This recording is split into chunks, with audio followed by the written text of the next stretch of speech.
This story begins in slavery. A slave is picking cotton in the cotton fields, and the slave master is not satisfied with his working skills. Pick that cotton faster, boy! Yes, master, I'm trying my hardest. It's so hot out here. I need some water. That's not fast enough. I own you, boy. By the time I get back here, you better be done. I have to go inside and check on my other slaves. Kathleen is the house slave. She is busy inside taking care of the master's family. She accidentally drops a dish and breaks it, so the master yells at her. Is dinner ready yet? Almost, master. I just gotta cook this casserole for just a little bit longer. We should work a little faster. I'm hungry. You stupid Negro. You never do anything right. What is my family supposed to eat now? My apologies, sir. I can make something else really fast. I'm so sorry. Please don't hurt me. The master and his wife are talking about the changes that will be made in the South. Did you hear about that damn President Lincoln and his Emancipation Proclamation to free the slaves in the South? They think they can just come in here and tell us what they can do with our property. Shoot, we could lose 3/5 per slave in that voting process, not to mention who's going to pick our cotton, take care of our children, and make our supper. I can't do that on my own. What are they going to do with freedom? They ain't good for nothing, never will be. They're better off working for us anyways. They will never survive on their own. They're also talking about letting them get an education. What are they going to do with an education? They can't even pick our cotton or cook our dinner right. Those things are all they've ever known. God forbid that. They don't need an education. Months later, slaves were finally free. Kathleen and Jerry were talking about all the new rights they had finally gained.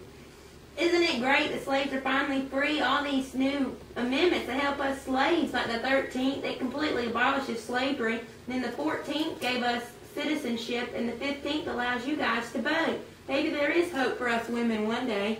I know, this is so great. Did you hear about the Freedmen's Bureau? It gives us medical care and books for school. Kathleen and Jerry learned about the heartless new laws, organizations, and intentions that stem from angry hearts of white Southerners. The clerk is a white female vote register.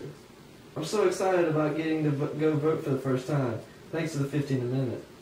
Good morning, ma'am. I'm here to make my voice heard. Oh, I see. But first you have to pass this test. Normal procedure, although you wouldn't know that. Well, what do I have to do to pass the test? You have to tell me the exact number of gumballs in this here jar. You can't be over or under. It has to be on the dot. Well, that's impossible. If I guess correctly, will I be able to vote? Yes, and you'll have to pay a $15 poll tax. $15? Well, what if I don't have $15? Well, maybe next year, sir. This is ridiculous. Come on, Kathleen, let's go get something to eat. Kathleen and Jerry then walk into a restaurant down the street. They refuse service. What you think you're doing in here, boy? You can't eat in here. That sign says for whites only. We have just as many rights to be in here than anyone else. You go get your food from the back, boy. You'll make my country feel uncomfortable now. Come on, Catalina. Let's go. This is crazy.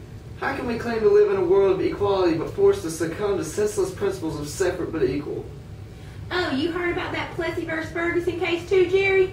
Yeah, I wanted to slap those stupid Congress people who voted that segregation laws were universally accepted and recognized as state power. With black codes, Jim Crow laws, racist police, and the KKK, it's like slavery all over again. Well, what are you going to do? I know. I ain't gonna stand for this crap. Maybe I'll set up a college for blacks like Booker T. Washington. Or maybe I'll go on a lifelong crusade against lynching like Ida B. Wells. No matter what, Kathleen, I will not be held back because of the color of my skin. The Second Industrial Revolution was fueled by the creation of national transportation and communication systems, the use of electric power, and the application of scientific research to industrial processes. This created rising big business and labor conditions and organizations. Sammy and Frank are both railroad workers talking to each other. Isn't this great? We both have jobs? Yeah, now we have transportation of people and raw materials. I wonder if this means that the economy is growing. Yeah, I think so. Who knows? Maybe one day there will be a railroad that covers the entire United States. I don't know, man, but it's hot out here. Did you hear about the guy who was trying to blow a hole in the mountain so the train could travel through it? No, what happened? He blew himself up. Then I heard another guy died because he couldn't take the heat. Man, that's not good. Steve and Bill are riding the subway to work. Hey, Bill. Hey, Steve, how you doing today? Doing good, man. Isn't this great? Who knew that 20 years ago we'd be riding the subway to get to work? I know. Thank God someone figured this out. Electric power, who would have known? I know. This is wonderful. Not only does it provide transportation for us, it also makes working so much easier. Man-powered machines that cut the labor in half are great. Did you hear about Carnegie? Isn't that the guy who made his living off the production of steel or something? Yeah, and then Rockefeller is doing something similar with oil. He has a monopoly. He's rich now. Alright, well, this is my stop. I'll talk to you later. Two children are working in a factory. One child is ordered into the machine to fix something, and his life is tragically ended. I'm so tired. I haven't been able to sleep in forever. I want my mommy. Why are we forced to do this? It's not fair. We can't even buy a candy bar after working all day. Yeah, a candy bar sounds so yummy. I can't even remember the last time I ate. I'd rather be in school. Hey, you kids, get back to work now. Scott, you need to get that machine to make sure it's working right. But I'm scared. Please don't make me. Now.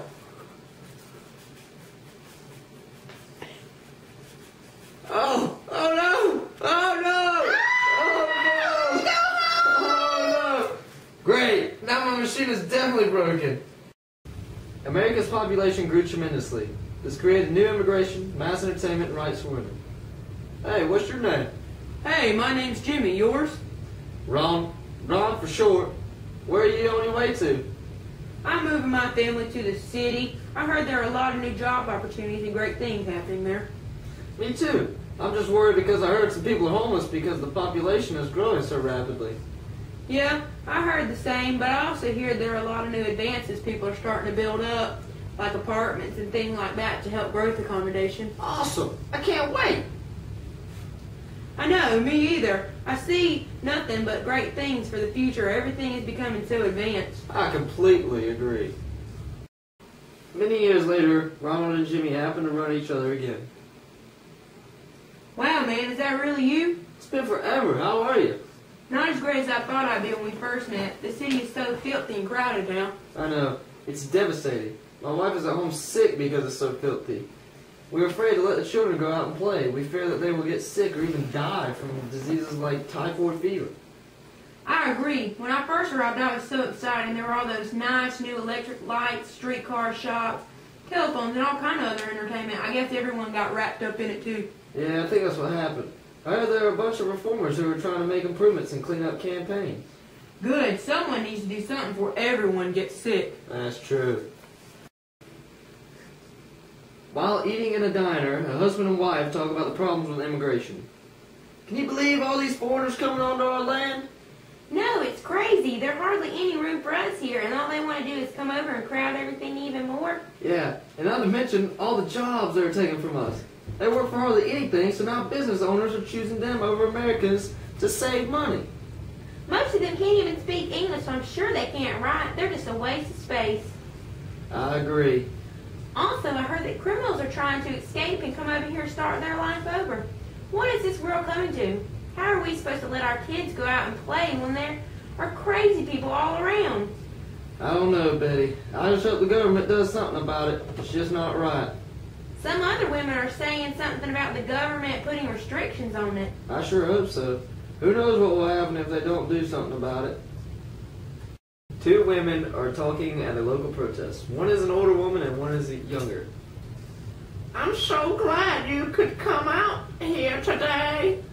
I know, me too. How have you been? I've been great. I hope this helps women to have more opportunities than women these days. I know it's so different when I was your age. I can only imagine. I have much more freedom now. Of course, women who are married and have children have to tend to them, so they don't get much. But I can't wait to go to dance halls and have fun in theaters and go to cool amusement parks. I know. And women can have real jobs instead of being forced to be a full-time mom. Don't get me wrong, I love it, but it's hard work. It'll be nicer to be able to work jobs like men. Oh, and of course, you can't forget education. So many people can go to secondary schools and further their education. Yeah, that's still limited to mainly men, though. I don't believe it's out of our reach, though. Maybe one day we'll be high up on the ladder, too. I hope. I'd love to be a businesswoman and get all those men and show them how a real worker works. You are definitely a strong young woman. I can't wait to see where you go in life. Paul and Bob are talking about politics and not knowing what is going on or who to vote for. These politics are getting ridiculous. Always finding new scandals to try and hurting other candidates. Tell me about it. And all under the table bribes from the rings? Big business owners pretty much run the government. At least Boss Tweed's finally arrested. Now we actually know what's going on in our city. That's definitely a plus. Now I don't know what party to vote for. Each candidate has good points. It's just which one you like better. I don't even know why we spend so much time thinking about who to vote for. Federal government doesn't even do much for the states these days. Yeah, you're right. The local government actually cares more about us people, though. I have never seen a campaign like this before. I can't believe they would bash another candidate in the newspapers and even draw cartoons making fun of them. And just think about Cleveland having an affair with a widow. With all this heated controversy, I have considered not voting. It's like my vote doesn't even count. You and I aren't rich, so why would they listen to us? Grover has more friends on his side and will probably win anyways. Two farmers, Hank and Mike, are talking about bad economic conditions and overproduction. They get fed up with the politics and talk about forming farmers' alliances. I've been farming my whole life, and I've never seen prices drop this much. It's all those farmers out west with miles of open fields trying to make a living. What they don't understand is that the more crops there are, the demand decreases, along with the prices. Not to mention these astronomical high tariffs and railroad freight rates. We're just getting even more in debt with these local banks. As surprising as it sounds, I hear that the Department of Agriculture has sent someone out down here to tour the South. Someone we can talk about all of our problems to. This sounds like a great opportunity to finally be heard about the national level. I've heard of farmers' movements before, but mainly just small local protests. This could turn out into a nationwide movement if we try hard enough. William and Bart are two die-hard progressives and muckrakers. William asks Bart how his article is going when a small child comes up and asks questions to the men. Hey Bart, did you ever finish that piece on urban poverty? Yeah, man, I'm almost done. I think I want to expand on a piece on child labor in mills, mines, and factories as well. It's so horrible what American citizens are going through right now. And the best way we can fight against it is to raise public awareness as much as we can, you know? Excuse me, sir. I couldn't help but overhear some of your conversation, and I was just wondering, what is the possessive movement? Son, it's called the progressive movement, and we're seeking change and regulation in order to ensure justice for everyone, especially kids of your age. Yes, son. We think that industrialization and urbanization is negatively affecting the people of America. There is no reason for someone of your age to be allowed to work, especially in unsafe areas. We also fight for women's right to vote and the curbing of the powers of local machines. Don't forget the ban on liquor. It's called prohibition, son. All in all, son, we want an honest and efficient government. Because right now, they're doing a pretty sucky job. So our job as muckrakers is to expose all the corruptions out there to people. But hopefully, the new president, Theodore Roosevelt, progressive reform will finally be brought to the White House. Hey, I heard Roosevelt, the big stick guy himself, had some big plans up there in Washington. Something called the Square Deal. Really? What's that supposed to do?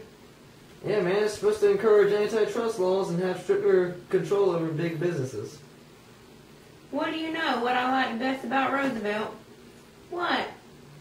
Well, for one, he's truly the people's choice. Second, his foremost target during his presidency was the railroads. And third, because he supports conservation. We can't just allow destruction in our natural environment. Roosevelt wants to preserve the wilderness areas. He had my vote from day one. Okay, Bart, calm down. We don't know if he's going to follow through on his words. We'll just have to look to the future for now.